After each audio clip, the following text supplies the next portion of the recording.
মানুষকে বেশি সম্মান দিতে নেই, দিলে সম্মান হারিয়ে ফেলতে হয়। তাই মানুষকে ততটাই সম্মান দেওয়া উচিত যতটা সে পাওয়ার যোগ্য। তুমি যাকে ছেড়েছ সেটা আমি ছিলাম, কিন্তু তুমি এখন যার কাছে আসতে চাও সেটা আমি নই। খুব বেশি ভালো হতে নেই, বরং নিজেকে খুশি করার জন্য ভালো কিছু করুন। এটা ঠিক যে সবারই জীবনে কখনো না কখনো খারাপ দিন আসে, কিন্তু কখনো হাল ছাড়বেন না। শুনেন, অন্যর থেকে আশা করা বন্ধ করুন, কারণ আপনি যতই আশা করবেন ততই আপনি হতাশ থাকবেন। তাই কেউ যদি আপনার জন্য কিছু করতে না চায় তবে তাকে ধন্যবাদ দিন। সর্বদা নিজেকে ভালো লোকদের সাথে ঘিরে রাখুন, এমন লোকদের সাথে থাকুন যারা আপনার জীবনের কঠিন সময়ও আপনাকে সমর্থন করবে। মনে রাখবেন, আপনি কেমন ধরনের মানুষ হয়ে উঠবেন সেটা আপনার পরিবেশের উপর নির্ভর করছে। তাই ভালো মানুষদের সাথে থাকুন। আপনি যদি সত্যিই কাউকে ভালোবেসে থাকেন এবং সত্যিই তার যত্ন নেন, তাহলে তাকে একজন ভালো মানুষ হতে সাহায্য করুন। কখনো কারো খারাপ আচরণকে বা খারাপ কথায় আপনি আপনার অভ্যন্তরীণ শান্তি নষ্ট করতে দেবেন না, কারণ এই পুরো বিশ্বের সব মানুষ একরকম হয় না। কখনো কখনো আমরা যেটাকে সমস্যা ভাবি, আসলে সেটা সমস্যা নয়। সমস্যা হলো সেটাই আমরা যেটাকে নিয়ে অতিরিক্ত চিন্তা করি। তাই কখনো বেশি টেনশন করবেন না, শুধু ধৈর্য ধরুন। এই পৃথিবীতে কোনো কিছুই স্থায়ী নয়, তাই কখনো খুব বেশি চাপ দেবেন না নিজেকে, কারণ পরিস্থিতি যত খারাপই হোক না কেন তা বদলে যাবে এবং আপনিও ঠিক হয়ে যাবেন। সম্পর্কে আপনার নত হওয়ার কারণে যদি সম্পর্ক স্থির হয় তবে নত হন, কিন্তু প্রতিবারই যদি আপনাকেই নত হতে হয় তবে থেমে যান, কারণ ভালোবাসার স্থান মাথার ওপর, পায়ে নয়। অহংকারী মানুষের পতনের একমাত্র কারণ। যারা অন্যকে ধ্বংস করার কথা চিন্তা করে তারা তাদের উদ্দেশ্যে এতটাই স্বার্থপর হয়ে ওঠে যে তারা নিজেরাই ধ্বংস হয়ে যায় তা তারা জানে না। যদি কোনো মানুষ আপনাকে ছেড়ে চলে যায় আর যদি আপনি ভাবেন আমার মধ্যে কোনো কিছু কমতি ছিল অথবা আমার কপাল খারাপ এজন্যই এমন হয়েছে, তাহলে শুনুন, আপনি যাকে হারিয়েছেন সে আপনাকে ভালোবাসেইনি, কিন্তু সে তাকে হারিয়েছে যে পৃথিবীতে একমাত্র মানুষ যে শুধু তাকেই ভালোবেসেছিল। তাহলে কে আনলাকি? বেঈমান কখনো অনুতপ্ত হয় না, স্বার্থপর কখনো কৃতজ্ঞতা স্বীকার করে না, আর সুবিধাবাদী কখনো কারোর আপন হয় না।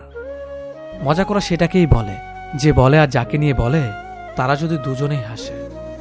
আর যদি একজন হাসে আর অপরজন কষ্ট পায় তাহলে সেটাকে মজা করা বলে না, সেটাকে বলে অপমান করা।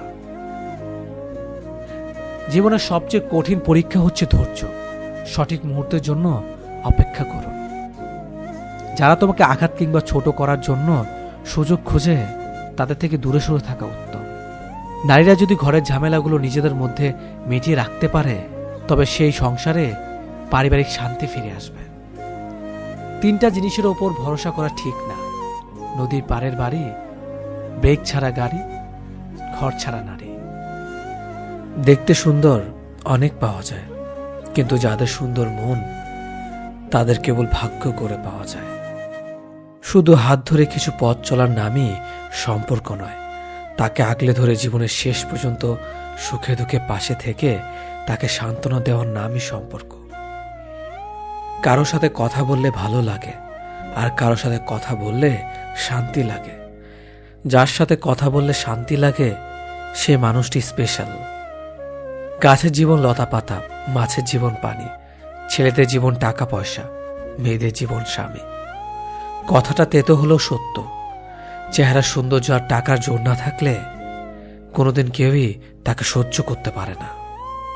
নিজের পরবর্তী পদক্ষেপ সবসময় গোপন রাখুন, কারণ তোমার ভালো চাওয়ার লোক থাকুক আর না থাকুক, খারাপ চাওয়ার লোকের অভাব নেই এখানে। আজ হয়তো সময়টা খারাপ, কিন্তু সারা জীবন থাকবে না। তবে আজ যাদের চিনে নিলাম তাদের সারা জীবন মনে রাখব।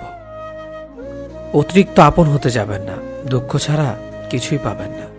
রব সবাইকে সবসময় দেয় না, কাউকে দিয়ে পরীক্ষা ফেলেন, নয় কাউকে না দিয়ে ধৈর্যের পরীক্ষা নেন।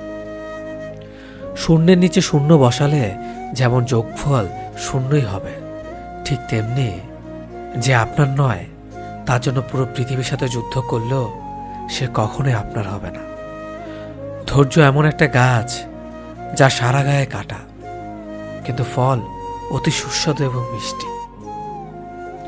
যে তোমাকে অবহেলা করবে তাকে ধন্যবাদ দিয়ে দূরে সরে যাও, কারণ তার অবহেলার কারণেই হয়তো তোমার জীবনে উন্নতি হবে না। অবহেলা থেকে মানুষ অনেক কিছু শিখতে পারে। অবহেলা জ্ঞান শক্তি বৃদ্ধি হয়। অবহেলা মানুষের ঘুমন্ত মস্তিষ্কে জাগ্রত করে দেয়। কাউকে যতই কাছ থেকে চেনো না কেন, মন খুলে সব কথা কখনোই বলো না। মনে রেখো, এ যুগে বিশ্বাসের মর্যাদা কেউই রাখে না। সৎ এবং মহৎ লোকদের সমালোচনা করা খুবই সহজ, কিন্তু তাদের মতো হওয়াটা অনেক কঠিন। হারানোর যন্ত্রণাটা কেবল সেই বোঝে যে তার প্রিয় মানুষটাকে হারিয়ে ফেলেছে। ছেলেদের জীবনটা বড়ই অদ্ভুত। মেনে নিতে নিতে আর মানিয়ে নিতে নিতে জীবনটাই শেষ হয়ে যায়।